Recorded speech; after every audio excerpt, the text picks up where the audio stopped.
आज की क्लास में हम इंग्लिश रीडिंग के बारे में पढ़ेंगे और आज की वीडियो बहुत ही खास होने वाली है, खासकर उन टीचर्स के लिए जो कि अपने स्टूडेंट्स को इंग्लिश की बारीकियाँ सिखाना प्रारंभ किए हैं, या उन स्टूडेंट्स के लिए जिन्होंने इंग्लिश सीखना शुरू किया है, पढ़ना शुरू किया है, या हर उस शख्स के लिए जो इंग्लिश पढ़ता तो है लेकिन शुद्ध तरीके से नहीं पढ़ता है। जैसे कि बहुत ऐसे आदमी आपको मिल जाएंगे जिससे आप अगर यदि पूछेंगे कि ये क्या लिखा है तो अधिकांश लोग यही पढ़ते हैं वाल्क। अधिकांश लोग इसको बोलते हैं वाल्क। आप नहीं बोलते हैं वाल्क की बात है, लेकिन अधिकांश लोग ऐसा बोलते हैं वाल्क। तो यदि उसको वाल्क बोलेंगे तो इसको टाल्क बोलेंगे, अगर इसको टाल्क बोलेंगे तो इसको बाल्ब बोलेंगे। लेकिन जब बात इसकी आ जाएगी PSALM तो यहाँ पे वह निःशब्द हो जाते हैं, समझ में नहीं आता कि क्या बोले। कोई पसाल में बोलता है, कोई साल में बोलता है, कोई कुछ बोलता है, कोई कुछ बोलता है। तो ऐसा है कि इंग्लिश के पढ़ने का कोई नियम नहीं है, लेकिन हाँ पढ़ते पढ़ते यह आ जाता है। लेकिन मॉडर्न ज़माने में हम इस आने की प्रक्रिया को ऐसा करना चाह रहे हैं, यह बचपन से ही बच्चा शुद्ध पढ़े इंग्लिश, सही पढ़े इंग्लिश, कम पढ़े लेकिन शुद्ध पढ़े, ठोस पढ़े। अब जैसे कि इंग्लिश का एक हौवा हो गया है, आप सब लोग जानते हैं कि इंग्लिश में कितने अक्षर, 26 अक्षर। और हमारे हिंदी में यदि स्वर और व्यंजन को मिला दिया जाए तो 52 से भी अधिक हो जाता है। यदि हम सिर्फ 52 ही माने तो भी हिंदी के जो अक्षर हैं वो इंग्लिश से सीधे डबल हैं, सीधे डबल हैं। तो यह मान सकते हैं कि English is more easier than Hindi and Hindi is difficult than English. लेकिन हम किसी को आसान और किसी को कठिन नहीं करेंगे। अब हम इंग्लिश को शुद्ध पढ़ना और शुद्ध लिखने का जो तरीका है वो जानेंगे। अब पूरी जो इंग्लिश टिकी है वो टिकी है 5 वॉवेल पे, वो है A, E, I, O, U। ये अलग अलग जगह पर अलग अलग साउंड पैदा करते हैं। यदि हम इन अलग अलग वॉवेल के अलग अलग साउंड को जान ले कि किस कंडीशन में क्या साउंड होता है तो हमारी इंग्लिश सुधर समझ जाएगी। हम इंग्लिश को सही ढंग से पढ़ सकते हैं, उसको सही से उच्चारण कर सकते हैं। तो इस कड़ी में आज पहले दिन हम शुरू करेंगे sound number first A, vowel ए शुरू करेंगे कि ए किस किस कंडीशन में क्या होगा। कि कभी ए से ए का मात्रा हम जानते हैं, कभी ए से ए का मात्रा जानते हैं, कभी ए से कुछ जानते हैं, तो कब क्या कंडीशन होगा ये जानेंगे। चलिए तो शुरू करते हैं वीडियो का मेन पॉइंट। ये आप देखिए, यहाँ पर हम शुरू लिखे हैं वॉवेल ए। कंडीशंस क्या है, कंडीशंस आपकी ये हैं कि कब क्या रहेगा तो क्या होगा। अब कंडीशंस देखिए, अब आपको हम समझाते चलते हैं, कृपया इसे आप नोट कर लीजिएगा। वीडियो को पॉज कीजिए, वीडियो को रोकिए और इसे नोट कीजिए, क्योंकि ये बहुत ही काम की चीज़ है, बहुत ही काम की चीज़ है। इससे बहुत लोग, बहुत लड़के लाभान्वित हुए हैं।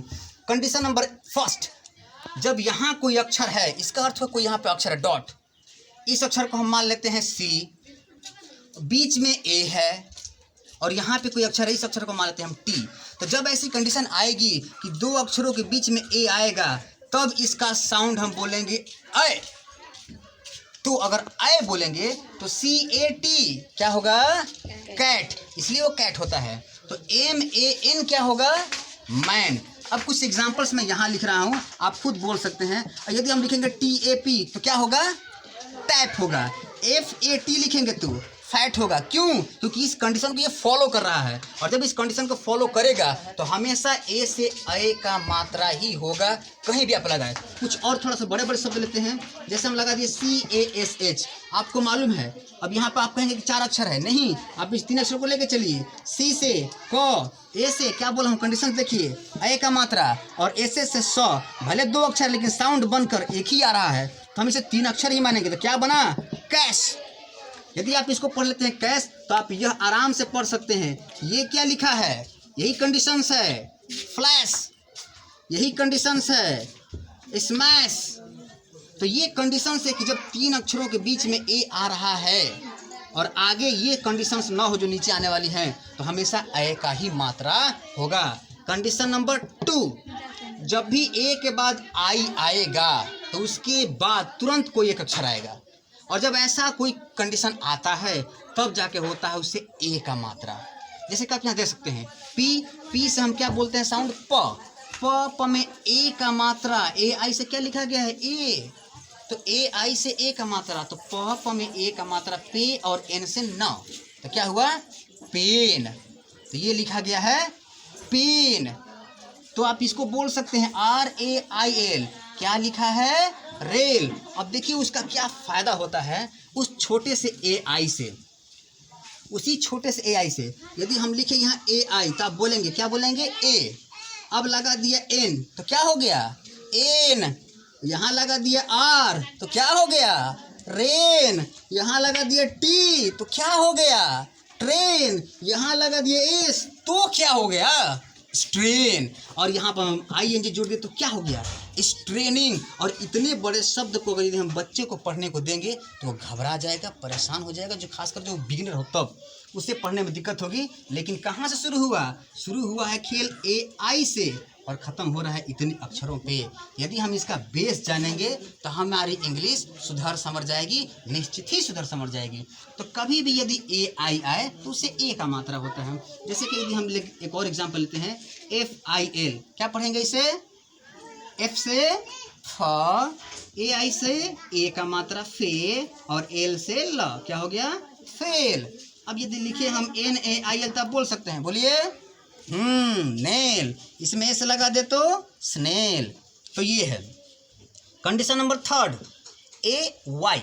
अब AY जब भी आएगा तो AY के बाद कोई अक्षर नहीं आता है, AY के पहले कोई अक्षर आएगा। जैसे कि यहाँ पर D आया हुआ है, तो यदि A के बाद Y आता है तब भी A से A का ही मात्रा होगा। जैसे आप यहाँ देख सकते हैं D से ड और AY से A का मात्रा, तो क्या लिखा गया डे, वो लिखा गया है डे।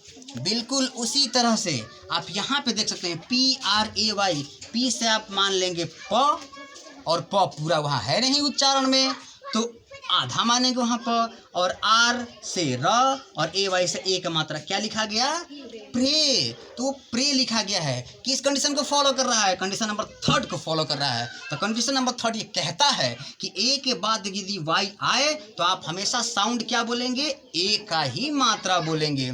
कुछ एग्जांपल्स और देते हैं। यदि हम लिखेंगे LAY तो क्या बोलेंगे आप, क्या लिखा है ये, क्या लिखा है ले, करेक्ट, यहाँ ले लिखा हुआ है। यदि इसमें हम एस लगा दिए तो क्या हो गया स्ले हो गया।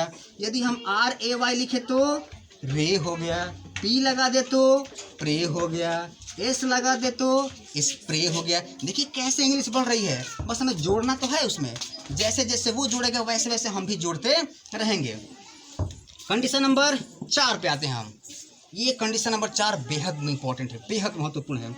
कि यदि 4 अक्षर हों, अंत में ई हो, ई के पहले कोई भी अक्षर हो, लेकिन पीछे से तीसरे नंबर पर यदि ए होगा तो इससे भी ए का ही मात्रा होता है। समझने की कोशिश कीजिए मैं क्या बोल रहा हूँ। अंत में ई हो, ई है, उसके पहले एक व्यंजन होगा, व्यंजन है, और उसके पहले ए हो, ए है, तो इस कंडीशन में हमेशा ए का ही मात्रा होता है। यदि ए का मात्रा होता है तभी आप इसको क्या पढ़ते हैं, एन से न, ए से ए का मात्रा, एम से म, और हमेशा ई साइलेंट हो जाता है कब, जब अंत में आता है तब। तो यह क्या लिखा है नेम। वरना हम ऐसे पढ़ लेते हैं कि ए से आ का मात्रा होता है तो बोलते हैं न में आ के मात्रा ना, म में ई से ए का मात्रा ए, नामे, इस तरह से पढ़ते हैं। तो ये गलत इंग्लिश है भाई, आप नियम के हिसाब से चलो। और बहुत सारी बुक्स में नहीं मिलती नहीं है ये पढ़ते पढ़ते स्वतः आने लगता है, आपको भी आ जाएगा। यदि ऐसे इसको बोलेंगे ना में तो इसको बोलेंगे माले, और जब इसको बोलेंगे माले तो ज़रा बताइए तो उस हिसाब से ये क्या लिखा है, उसे तो बोलेंगे साले, क्या है साले लिखा है, नहीं साले नहीं लिखा गया है। ये क्या लिखा गया है, नियम से मिलाइए। ई से साइलेंट कीजिए, ए से ए का मात्रा, तो किसमें ए का मात्रा, स में, तो क्या हो गया से, और एल से ल, क्या लिखा है सेल। यदि आप बिना नियम का पढ़ेंगे तो उसको साले पढ़ेंगे ये, लेकिन अगर कंडीशंस को अप्लाई करेंगे, नियम से पढ़ेंगे तब उसे सेल पढ़ेंगे। कुछ एग्जांपल्स और दे रहे हैं आप, उस एग्जांपल्स को देखिए आप और बताइए। जैसे कि हमने लिख दिया ये, क्या लिखा है LAME, लेम, जाहिर सी बात है लिखा है फ्लेम, यहाँ हम F जोड़ दे तो क्या हो गया फ्लेम हो गया। तो इस तरह से इंग्लिश बढ़ती रहती है। इंग्लिश का कोई बड़ा शब्द नहीं होता है, वो इन्हीं कंडीशंस को मिला मिला के बनता है। आगे जब हम पांचों वॉवेल पढ़ाएंगे तो आपको बताएंगे कि कैसे पांचों वॉवेल के कंडीशंस को मिला के बड़े बड़े शब्द बनते हैं, और आपकी इंग्लिश सुधर संवर भी जाएगी और बहुत आसान लगने लगेगा। आगे जो बात करते हैं वो ए के बाद आर की। ए से आ का मात्रा तभी होता है जब ए के बाद आर हो और उसके बाद र आएगा। जब भी ए के बाद आर होता है तुरंत उसका उच्चारण आ बोलिए। जैसे PAR पार, और के है तो के से क, तो क्या हो जाएगा पार्क। उस तरह से वो आप लिखा है, क्या पढ़ सकते हैं आप, SMART स्मार्ट, आप उसको पढ़ सकते हैं। जैसे कि अब यही ले लेते हैं हम एक चीज़ और कि ये जो लिया हूँ मैं, अगर इसको हम बोले मार्क, इसी में लगा दे ER तो बड़ा हो गया, मार्कर हो गया। तो ये चीज़ है, जब भी ए के बाद आर आएगा तो ए से आप आ का मात्रा उच्चारण करेंगे, लेकिन तभी जब उसके बाद आर हो तब आ का मात्रा उच्चारण, और इसका साउंड आ ही होता है। कुछ एग्जाम्पल आप देख सकते हैं, जैसे कि ये क्या लिखा है DARK, आप बोल सकते हैं। यहाँ पे ए से आ का मात्रा होगा तो डी से ड, ए से आ का मात्रा डा, और आर से र होगा तो र को ऊपर डाल देंगे, के से क डार्क, ये होगा। अब जो सबसे महत्वपूर्ण है छठवां और अंतिम पॉइंट, उसको ध्यान देंगे, और यहीं पे मिस्टेक करते हैं, बहुत अच्छे अच्छे लोग मिस्टेक कर देते हैं। क्योंकि शुरू में जो मैंने एग्जांपल दिया था कि ये क्या लिखा है, तो लोग बोलते हैं टाल्क, टाल्क नहीं, क्या लिखा है, नियम को देखेंगे कि जब भी किसी अक्षर के बाद, यहाँ कोई अक्षर है, इस अक्षर के बाद या शुरू में भी AL आ जाएगा तो यहाँ पर L क्या होता है, साइलेंट हो जाता है, यानी कि चुप हो जाता है। L से हम ल नहीं बोलेंगे, L से हम ल नहीं बोलेंगे, और वह L क्या हो जाता है, साइलेंट हो जाता है। अब ध्यान देते हैं, हम शुरू से पढ़ते हैं कि BALL बॉल, BALL बॉल उसको बोलते हैं, ठीक। लेकिन ध्यान नहीं देते कि क्यों डबल L, एक L से भी तो काम चल सकता था, लेकिन यह इस कंडीशंस को फॉलो कर रहा है। अब देखिए यहाँ पे T से ट, AL से ओ, इंग्लिश का ओ, अब के से क, क्या लिखा गया, टॉक। यह टाल्क नहीं लिखा है, यह टॉक लिखा गया है। इसी तरह यदि हम WALK लिखें, यह लिखा गया है